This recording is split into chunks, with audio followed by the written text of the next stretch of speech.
You have no idea what I've parted with to be elevated above Ishtik mongrels like yourself.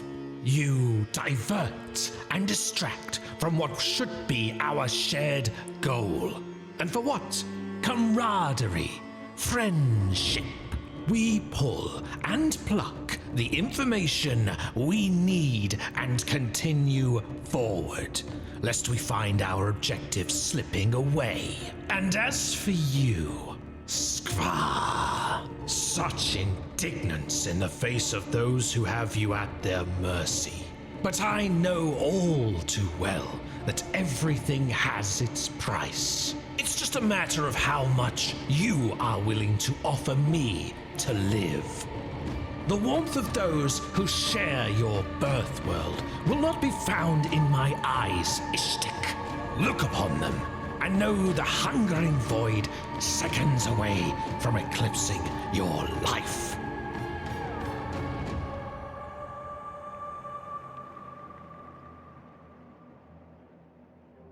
Hello. It's been a while.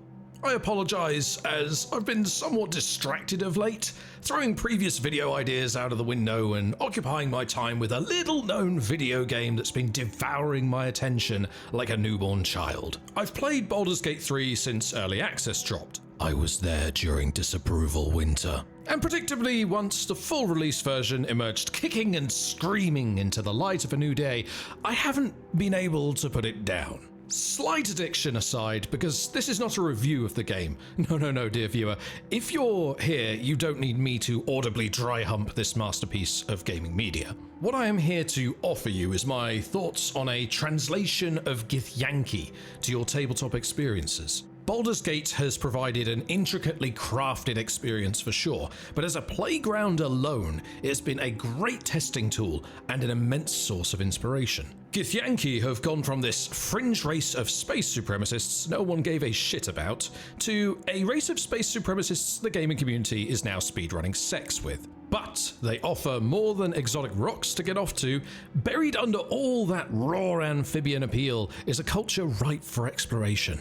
I'm also using this opportunity to gush about how Larian effectively fixed Hexblade Warlocks and provided that playstyle without automatically being broken dips, although the game still very much offers that option. So in-game, you can see Zakoth here rocking the expected stat spread you would of a level 4 Hexblade Warlock, but with the moderately armored feat and Anti-Ethel's Blessing to get the required shield proficiency and stats. What I appreciate about Larian's approach here is the commitment you need in order to get the most out of the Pact of the Blade. There's effectively no one-level dip option for melee warlocks, utilising the Pact's spellcasting modifier from level 3 and an extra attack gained at level 5. I've long felt in regards to the tabletop incarnation of Hexblades that a whole subclass wasn't really needed for the melee warlock fantasy. Wouldn't that be a choice of problem-solving capacity for the individual rather than a patron itself? Who said you couldn't channel the wrath of an archhag through your rapier? Now, I'm aware that the designers of Dungeons & Dragons are altering this in 1D&D, in playtest 5 I believe, where your pact weapon is a cantrip from level 1 and unlocks an extra attack at level 5. If this does survive the playtest stage, then kudos to those designers. The rest of the Hexblade class as it currently stands does not offer much thematic appeal, only power for a low entry cost, an offer most Warlock patrons wouldn't be caught dead doing. But back to the Githyanki and the character for this video, Zakoth, tainted by Hadar. I was fascinated by this dedication and machine-like reasoning most of the Githyanki characters in Baldur's Gate 3 displayed. There was this intimidating charm to their cull the weak, it's what's best for them approach to life that I want to bring to the game in a non-edgelord way that your average Aasimar Oathbreaker paladin frequently afflicts on tables everywhere. Zakoth was a typical Gish, serving his creche by joining raids to the material plane, gathering up rare objects and curios for display in their houses of honor. One such curio on one such raid, acquired by Zakoth, was a flask containing an aboleth, a malevolent aberration which had been trapped there by previous enemies. The waters that flask contained flooded forth unending, filling the decks of their raiding vessel and allowing the aboleth to hunt and dominate the crew. Zaketh, realizing the dishonor and damage his error had caused, scrambled through the other objects of plunder to locate a solution to his wounded pride. And so he found one. Not an object to save his fellow Gith, no, their deaths, they only served to remove weakness. But he could not have his own weakness exposed. What his fingers clasped onto amidst the cluttered piles was a marble, onyx and smoothed into the distinct shape of an eye. It called to him, a hunger that offered to erase this stain on his legacy, to consume any proof of his negligence, if he would just allow it to become a part of him. And so he did.